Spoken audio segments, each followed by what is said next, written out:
আমার ছোট ভাই নেশা করে এবং বাবা মায়ের সাথে খারাপ আচরণ করে, মা চাচ্ছেন আমি বাড়িতে ফিরে যাই, কিন্তু আমার স্ত্রী পর্দা করে এবং আমার বাড়িতে পর্দার পরিবেশ নাই, পারিবারিক ও পারিপার্শ্বিক কিছু সমস্যার কারণে বাড়িতে যেতে চান না, এই পরিস্থিতিতে আমার করণীয় কি?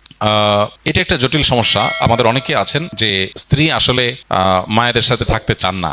কেন? কারণ তারা অনেক ডিস্টার্ব করেন, বিরক্ত করেন, ইত্যাদি ইত্যাদি। তো এক্ষেত্রে শরিয়ার বিধান হলো, সন্তান হিসেবে আপনি মা বাবার কাছে যাবেন, সেবা করবেন, লোক দিয়ে সেবা করার ব্যবস্থা করবেন, এটা আপনার কর্তব্য। কিন্তু স্ত্রীকে আপনি বাধ্য করতে পারেন না যে আপনার মা বাবা খারাপ আচরণ করে তারপরে সেখানে পড়ে থাকতে হবে। এই অধিকার আপনার না যে আপনি তাকে এটা বাধ্য করবেন। তবে স্ত্রীর এখানে একটা কর্তব্যের ব্যাপার আছে, নৈতিক দায়িত্বের ব্যাপার আছে। সেটা হলো যে স্বামী আমার ভরণ পোষণ সবকিছু দেয়, সবকিছু খেয়াল রাখে, স্বামীর মা বাবার আচরণে কষ্ট হলেও যদি আমি এটা সহ্য করি, কেন স্বামীর দিকে খেয়াল করে যে স্বামী খুশি হয় তার মা বাবার প্রতি, যতটুকু সামর্থ্য কোলা, এখানে আননেসেসারি তাকে চাপ নিতে বলছি না, যতটুকু সামর্থ্য কোলা যদি করতে পারেন সেটা সবচেয়ে ভালো, সেটা করা উচিত।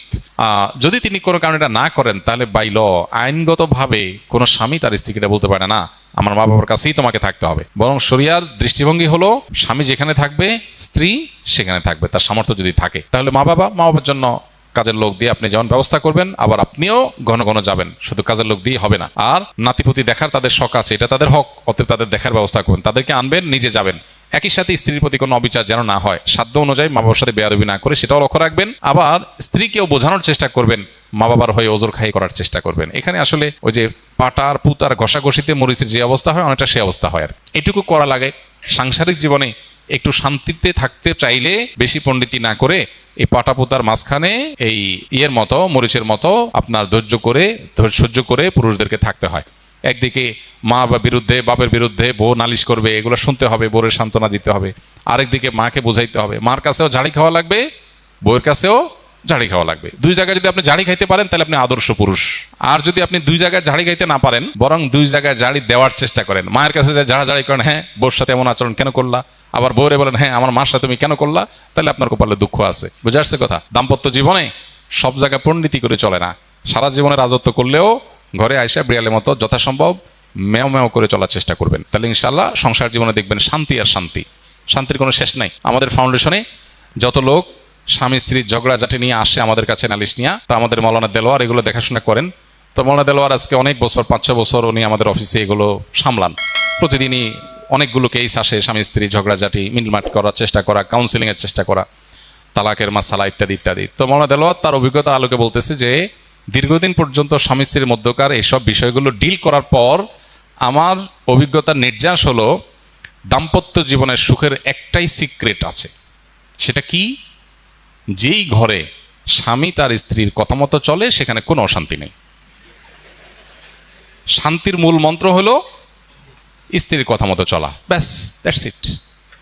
এখানে এসে পণ্ডিতি চলবে না, যুক্তিভুক্তি দিয়ে চলবে না, সব জায়গায় যুক্তি চলে না। এখানে এসে একটু বেকুব সাজা, বোকাশোকা সাজা, সারা জগতে পণ্ডিত আপনি, কিন্তু এখানে এসে আপনি বোকা সাজলেন। বউ ঝাড়ি দিবে, ফেল করে চায় থাকবেন, বলবে বেকুব মানুষ, কিচ্ছু বুঝো না। আপনি হ্যাঁ তাই তো। এটা হলো আপনার শান্তির মূল মন্ত্র। আজ যদি বলে রে বেকুব কারে বললা তুমি, শত শত লোক চালাই আমি, তাইলে ধরা খাইছেন, তাইলে আপনার কপালে দুঃখ আছে। সব জায়গায় পরিণতি করতে নাই। তো এই জন্য আবার বউয়ের কথা শোনার মানে এই না যে মায়ের সাথে ঝাড়ি দেওয়া, মায়ের সাথে আরও বিড়াল হয়ে থাকতে হবে। বউয়ের কাছে যদি আপনি বিড়াল হন, মায়ের কাছে আরও বেশি বিড়াল হয়ে থাকতে হবে। এটা একরকম, এটাকে এনজয় করার মতো বিষয়, এটা মানসিকতার ব্যাপার। আপনি যে আগে থেকে নিয়তই করে নেন। যেমন আমি বিয়ে পড়লে সাধারণত নতুন জামাইকে বলি, ওসিয়ত করি, বাবা বিয়ে হয়েছে আজকে নতুন, আজকে নিয়ত করে নাও যে বউয়ের হাতে বাকি জীবনের জন্য বায়াত নিলাম। তাকে পীর ঘোষণা করে তার কথা উদ্বোস করব, এটা নিয়ত করে নাও আজকে, তোমার সুখ আমি লিখে দিতে পারি ইনশাআল্লাহ। আল্লাহর উপর ভরসা করে তোমার সুখ, দাম্পত্য সুখের গ্যারান্টি আমি আল্লাহর উপর ভরসা করে আমি তোমার লিখে দিতে পারি। শুধু নিয়ত করবা কি? বায়াত করার, বাস। পিসাব অনেক কিছু বলে, মুরিদ কিছু বলে না, তুমি সেরকম থাকবা। এর মানে এইটা না যে বরে শাসন করা যাবে না। শাসনও করবেন এমনভাবে যে আপনার শাসন শুনে বলবে যে বেকুব, দিন শেষে আপনি বেকুবই হবেন। কারণ পৃথিবীতে বহু চালাক মানুষ আছে, একজনও চালাক স্বামী নাই। পৃথিবীতে বহু চালাক পুরুষ আছে, কিন্তু কোনো চালাক স্বামী নাই। কারণ বউদের কাছে এমনিই সব বউরাই মনে করে স্বামীগুলো একটু বেকুব। যত শেয়ানা স্বামী হোক, বউ মনে করে কি? মনে করে কিছু বোঝো না, বেকুব কিসিমের। এটা সব ঘরে একই অবস্থা। আপনি যে মনে করেন যে আমার ঘরে অবস্থা, তাহলে ভুল হবে। আপনি আগে ভাগে নিয়ত করেন, তাহলে দেখবেন অশান্তি দূর হয়ে গেছে। বুঝে আসছে কথা? আর মায়ের কাছে তো আরও নরম হয়ে থাকতে হবে। তাহলে সেক্ষেত্রে দাম্পত্য অশান্তি এগুলো একটা সময় থাকে, এরপর আর থাকে না। এর মানে এই বলছি না আমি যে একেবারে বউ আপনাকে অন্যায় যা করে আপনি একেবারে তার কথা চলবেন। আপনার গলির ঠাও ঠিক থাকবে, কিন্তু কৌশলটা থাকবে খুবই পোক্ত। আর নিয়ম হলো, ঝগড়ার সময় যদি কেউ বেকুব সাজতে পারে সে আসলে জিতে যায়। কেন জিতে? কারণ হলো ওই মূল যুদ্ধের যে সময়টা চরম, ওই সময়টাতে শুধু একটু সহনশীল হলে, যুদ্ধ যখন থেমে যাবে, যুদ্ধবিরতি হবে, তখন আপনি এবার সুন্দর করে আপনার কথাটা বলেন, দেখবেন যে ইনশাল্লাহ অ্যাকসেপ্টেড হয়ে গেছে। আর শুরুতে তর্ক দিয়ে গেছেন তো ধরা খাইছেন, সামনে আর চলবে না। তো এই কৌশলগুলো রপ্ত করতে হয়, বিয়ের আগে ট্রেনিং নেওয়া উচিত ভালো করে ইনশাআল্লাহ বিদিনিল্লাহ। আল্লাহ তাআলা আমাদেরকে দাম্পত্য জীবনে সুখ এবং শান্তি দান করুন। জাযাকুমুল্লাহ খাইর। সময় অনেক হয়ে গেছে, আজকে শেষ করি। বাকি প্রশ্নগুলো ইনশাআল্লাহ সামনের সপ্তাহে আমরা এগুলোর উত্তর দেওয়ার চেষ্টা করব। আমাদের স্কিল অ্যালামনাই বাইরে যারা আছেন তারা একটু বসেন, এখানে বসবেন না মাহফুজ। এরপর প্রশ্ন হলো, ভালো মা বাবা হওয়ার জন্য কোন বিষয়গুলো বেশি গুরুত্ব দেওয়া প্রয়োজন, সংক্ষেপে যদি বলতেন। আদর্শ মা বাবা, যে মা বাবা আল্লাহর কাছে রিওয়ার্ড পাবেন তাদের এই প্যারেন্টিংয়ের জন্য, সেই মা বাবা হওয়ার জন্য সবচেয়ে গুরুত্বপূর্ণ বিষয় হলো কোরআন এবং হাদিস একজন মা বাবার যে করণীয়গুলো, হুকুকুল আওলাদ বা সন্ততির যে হকগুলো বলেছে সেগুলো ভালো করে বোঝা এবং সেগুলো আমল করা। আমাদের দেশে মা বাবার অধিকার নিয়ে অনেক ওয়াজ হয়, আলোচনা হয়, সন্তানের অধিকার নিয়ে খুব বেশি ওয়াজ আলোচনা হয় না। কেন হয় না? এর একটা কারণ হলো যে মানুষ প্রকৃতিগতভাবে সন্তানের প্রতি দয়া মায়া করে। মা বাবার প্রতি মানুষের প্রকৃতিগত দায়িত্বশীলতা যতটা অনুভব হয়, মা বাবা সবসময় সন্তানদের খুশি করার জন্য, তাদের ভালোর জন্য চর্চাটা তুলনামূলক তার চাইতে বেশি করে, অর্থাৎ প্রকৃতিগতভাবে হয়, এই জন্য ওয়াজটা কম হয়। কিন্তু এটার কারণে যেটা হয়েছে, অনেক মা বাবা সন্তানের প্রতি কর্তব্যগুলো তারা বুঝেন না।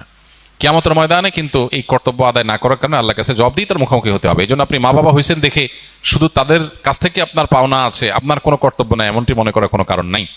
তো আদর্শ মা বাবা হওয়ার জন্য মা বাবা হিসাবে সন্তানের হকগুলো কি সেগুলো জানা গুরুত্বপূর্ণ। যেমন ফর এক্সাম্পল, সন্তান পৃথিবীতে আসারও আগে থেকে তার হক শুরু হয়ে যায়। কিভাবে?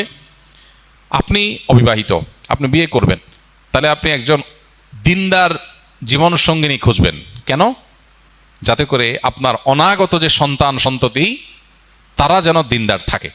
মা যদি আল্লাহভীরু হয়, সন্তান আল্লাহভীরু হবে। ওই চিন্তা থেকে আপনি ভালো মা তালাশ করলেন, এটা কিন্তু সন্তানের হক আপনি আদায় করলেন।